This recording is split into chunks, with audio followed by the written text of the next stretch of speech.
Je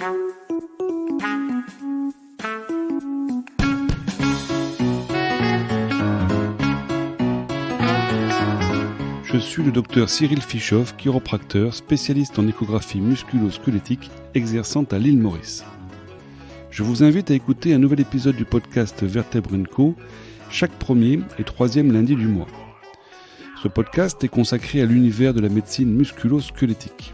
Au travers de petites histoires cliniques issues de nos consultations, des dernières données scientifiques ou encore d'interviews de différents spécialistes, nous abordons divers thèmes, que ce soit le diagnostic des troubles musculo-squelettiques, les mécanismes de leur genèse, les moyens de prévention ou encore les traitements des plus classiques aux plus avant-gardistes. Vertèbre & Co s'adresse à tout public et se veut un rendez-vous de vulgarisation au service de chacun.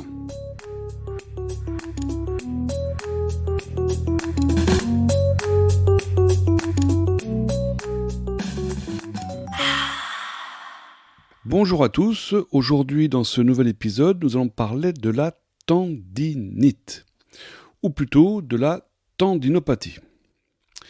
En effet, les données scientifiques sont en constante évolution et nous comprenons aujourd'hui un peu plus la pathologie du tendon et l'intérêt d'un diagnostic aussi spécifique que possible. L'un des chercheurs les plus pointus en matière de tendon, qui est reconnu internationalement, est le docteur Gill Cook, installé en Australie. Le Dr Cook consacre l'ensemble de ses travaux à la pathologie tendineuse, aux options de traitement et aux facteurs de risque des atteintes du tendon. Depuis une dizaine d'années, la notion de tendinite, alors le suffixe ite bien sûr veut dire inflammation, comme dans l'appendicite par exemple, cette notion de tendinite a laissé la place à la notion de tendinopathie. Et oui, aussi surprenant que cela puisse paraître, il a été démontré à de multiples reprises qu'il n'existait pas de mécanisme inflammatoire présent dans ces tendons malades. Malheureusement, la croyance en l'existence de la tendinite dans le milieu médical a la dent très dure et la prescription ou l'autoprescription d'anti-inflammatoires continue. Le Dr Cook a passé en revue toutes les dernières données de la recherche et est arrivé à la conclusion qu'on ne pouvait pas davantage parler de tendinopathie comme s'il n'existait qu'une seule et unique lésion, mais qu'il existait en réalité une espèce de continuum tendinopathique avec trois phases distinctes. La reconnaissance de ces trois phases semble jouer un rôle majeur dans la compréhension de la souffrance du patient, mais aussi dans le choix du traitement le plus adapté. Quoi qu'il en soit, la pathologie tendineuse se développe du fait d'une surcharge du tendon par compression ou par tension. La question est de savoir si cette surcharge est quantifiable. Cela va dépendre de l'âge, du sexe, de la masse graisseuse, des antécédents sportifs au cours de la croissance, des médicaments utilisés, de l'historique médical, etc. Et donc la notion de surcharge mécanique est totalement spécifique à chaque individu. Les trois phases de la tendinopathie sont chronologiquement la phase réactionnelle, la phase de remaniement et enfin la troisième phase, la phase dégénérative. Dans la phase réactionnelle, c'est-à-dire la première phase, il s'agit d'une réponse proliférative non inflammatoire du tendon en réponse à l'augmentation de la charge. Le corps produit des protéines, et plus exactement ce qu'on appelle des protéoglycanes, une espèce d'amalgame de combinaison entre protéines et sucre. Et ces protéoglycanes sont de véritables pièges à eau, d'où l'épaississement du tendon qui en résulte. Néanmoins, la structure du tendon, qui est fait de collagène de type 1, reste intacte. Il s'agit donc d'un stade réversible dès lors que les contraintes et donc la charge diminuent. La deuxième phase, c'est la phase de remaniement. Si les contraintes continuent de s'exercer sur le tendon, la matrice tendineuse commence à se dégrader avec une augmentation plus importante de production de protéoglycanes et de collagène de type 3. Le collagène de type 3 est un collagène qui a de moins bonne qualité mécanique que le type 1. L'augmentation des protéoglycanes aboutit à une désorganisation des fibres de collagène qui fragilise et réduit les capacités d'absorption du tendon.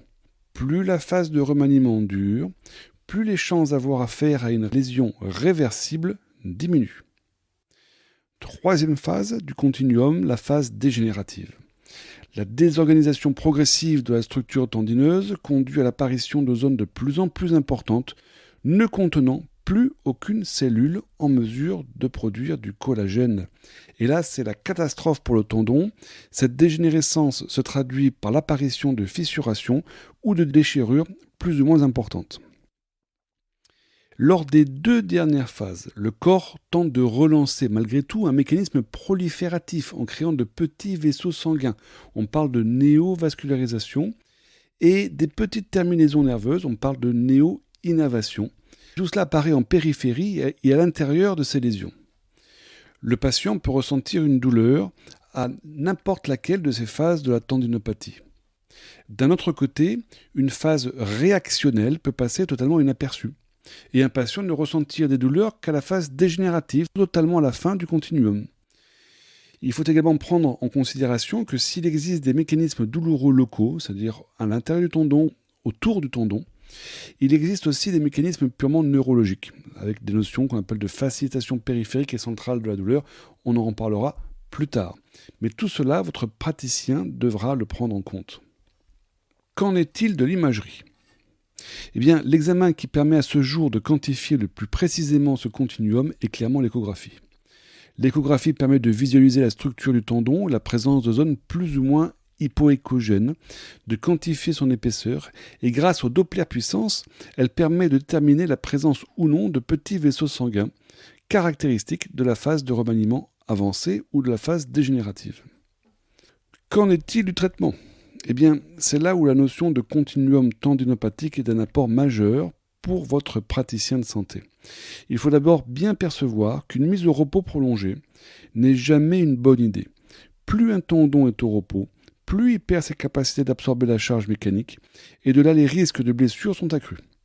Le Dr Cook et son équipe insistent énormément sur ce point. Si le tendon est dans une phase réactionnelle, c'est-à-dire la première phase, il est très important d'éviter une réhabilitation qui inclut des exercices concentriques ou excentriques. Seuls des exercices isométriques peuvent être prescrits et réalisés sur surveillance.